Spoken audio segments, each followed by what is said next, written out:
जय भीम, नमो बुद्धाय। दोस्तों, आपका हमारे चैनल पे बहुत बहुत स्वागत है। आशा करते हैं कि आप लोग सभी कोई बहुत ही अच्छे होंगे और हम भी बहुत अच्छे हैं। तो हम लोग यही बात करना चाह रहे हैं कि आज हम आपको ये चीज़ बताना चाह रहे हैं कि डॉक्टर भीमराव अंबेडकर जो हमारे लिए पूजनीय है, हमारे लिए भगवान है, हमारे लिए सब कुछ है और उन्हीं की आज देन है जो हम लोग यहाँ पर आए हैं। हम लोग थोड़ा अधिकार पाए हैं। उन्हीं के संविधान के द्वारा आज हम लोग कहीं भी आ जा सकते हैं, कहीं भी अपने और दूसरों में समानता देखने को मिलती है।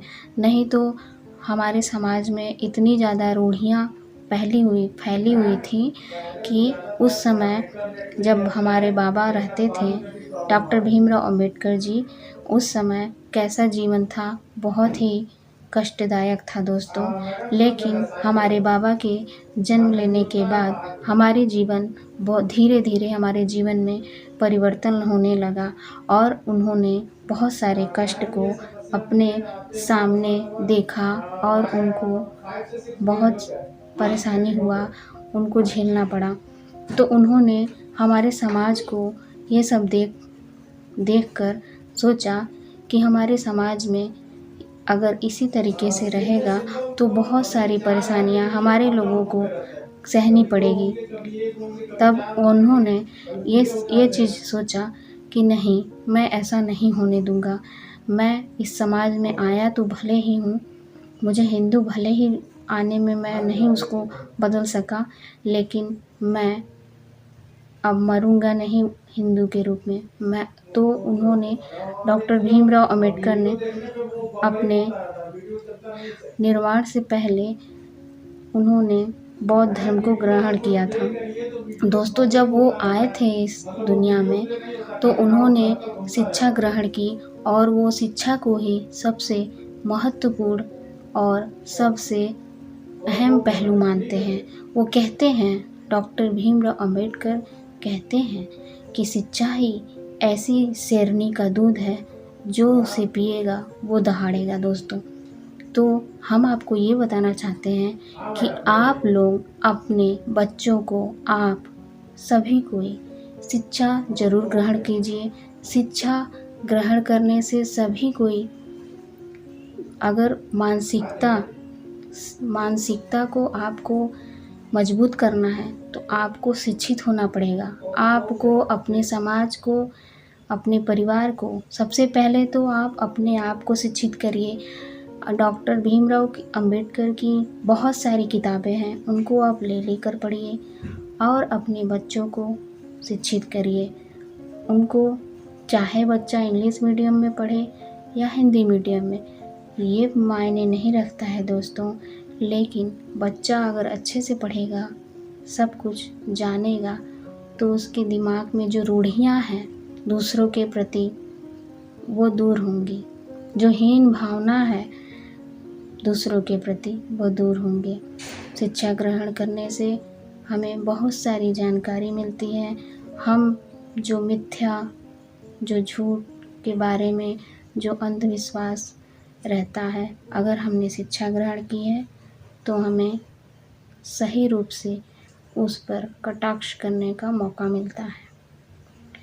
तो चलिए ठीक है, आज हम आपको इतना बता रहे हैं और आगे हम आपको ये बताते हैं कि बाबा साहब डॉक्टर भीमराव जब संविधान में लिखे थे तो उन्होंने ये सब बातें बताई थी। हम आपको बताते हैं कि हमारे संविधान में उन्होंने क्या बताया।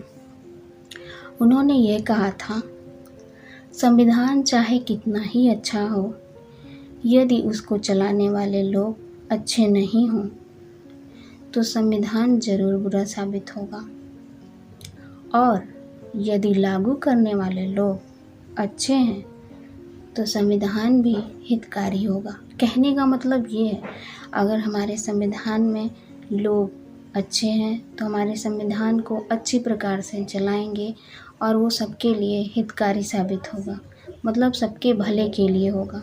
और अच्छे नहीं हैं संविधान चलाने वाले तो वो सभी के लिए कष्टदायक होगा।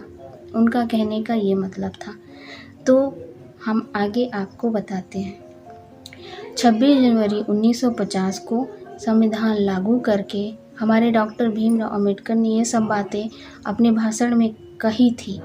क्या कहा था, आइए हम आपको बताते हैं। 26 जनवरी 1950 को संविधान लागू करके यह देश स्वतंत्र होगा, लेकिन इसकी स्वतंत्रता का आगे क्या होगा। एक समय यह देश स्वतंत्र था, भारत की स्वतंत्रता खत्म हुई थी, इसका मुझे दुख है, लेकिन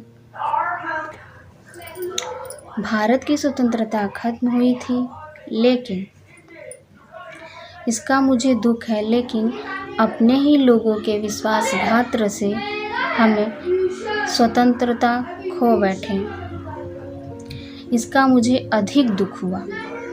ये सारी बातें डॉक्टर भीमराव अंबेडकर ने लिखा है।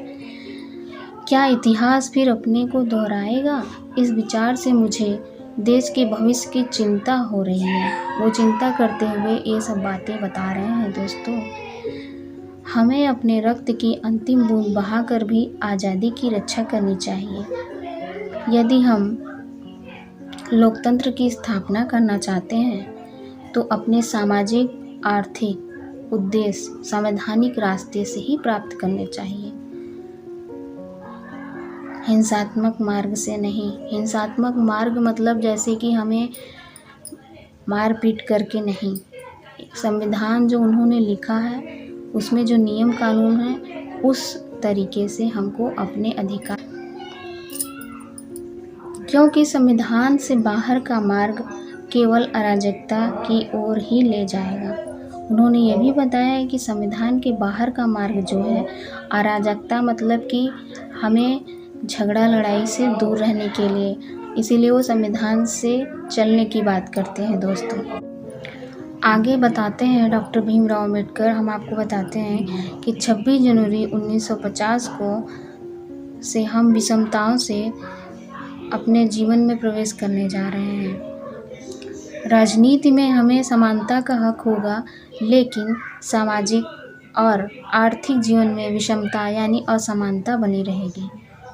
ठीक है दोस्तों, राजनीति में हम एक व्यक्ति एक वोट और एक मूल्य को मान्यता देंगे, लेकिन हमारे सामाजिक और आर्थिक ढांचे के कारण हम सामाजिक और आर्थिक जीवन में एक वोट एक मूल्य के सिद्धांत को नकारेंगे।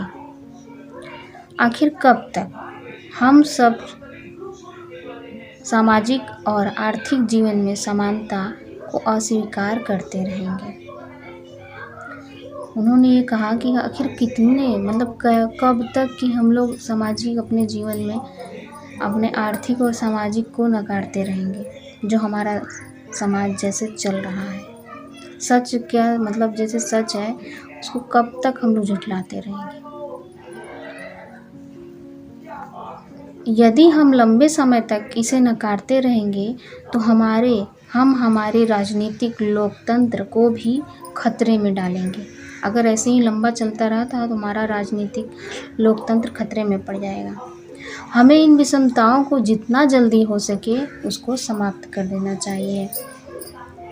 यदि ऐसा नहीं किया गया तो जो लोग भेदभाव, शोषण और विषमताओं की बुरी तरह शिकार हैं, वे राजनीतिक लोकतंत्र की उस व्यवस्था को ही जलाकर राख कर देंगे जिसे इस संविधान सभा ने कड़ी मेहनत से बनाया है।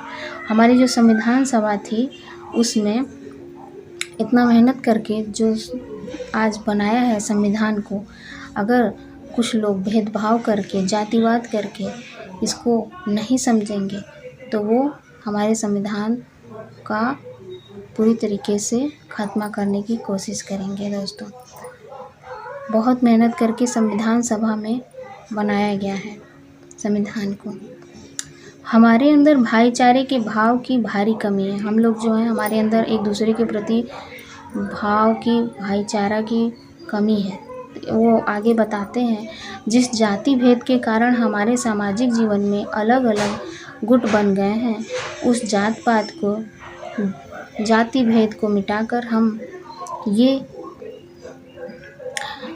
जो हमारे लिए जात पात का भेद हो गया है उसको मिटाना चाहते हैं वो, और ये कहते हैं भारतीय सामाजिक व मानसिक रूप में एक नया राष्ट्र बनाएं।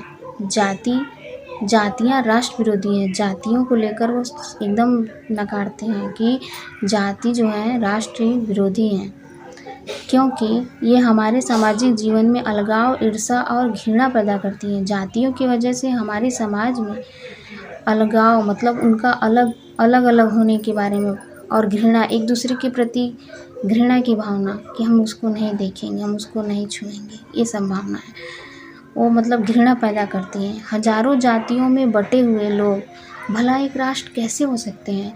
इसीलिए वो कहना चाहते थे कि जातिवाद को ख़त्म होना चाहिए। अपने संविधान के द्वारा वो इसी बात को लेकर कहना चाहते थे, जातिवाद को ख़त्म होना चाहिए, और जातिवाद ख़त्म होगा तभी हम एक राष्ट्र की कामना कर सकते हैं।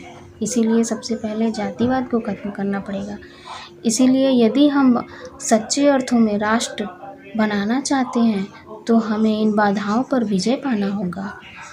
भारत के लोकतंत्र को एक अन्य बात से हमें खतरा है, और एक दूसरी बात से भी वो खतरा बताते हैं। चलिए वो देखते हैं किस बात से खतरा है। वह नायक पूजा, हीरो वर्शिप, यानी जो वो पूजा पाठ है, इस बारे में बोलते हैं। इस देश की राजनीति में जितनी भक्ति और नायक पूजा है उतनी अन्य किसी देश में नहीं है। हमारे देश में यानी कि भारत में जितना पूजा पाठ चलता है कहीं और नहीं चलता है। इसलिए हमारे देश को खतरा बताते हैं हमारे डॉक्टर BR अम्बेडकर। राजनीति में नायक पूजा पतन की ओर धकेलती है और अंत में तानाशाही की ओर ले जाएगी, यह तय है। वो यह भी बताते हैं कि राजनीति में अगर हम इस तरीके से पूजा करते हैं, नायक पूजा पाठ, तो वो हमारे पतन की ओर धकेलती है और आगे चल के तानाशाही की ओर ले जाएगी। और ये सब बातें हमारे डॉक्टर BR अम्बेडकर ने संविधान सभा में कही थी। कब कही थी? 25 नवंबर 1949 को ये सारी बातें उन्होंने कहा था, और अपने ऐतिहासिक भाषण के रूप में। तो दोस्तों आशा करते हैं कि आपको हमारी ये वीडियो पसंद आएगी, तो प्लीज़ इसे लाइक, शेयर और सब्सक्राइब जरूर करिएगा, और मिलते हैं अगली वीडियो में। जय भीम, नमो बुद्धाय।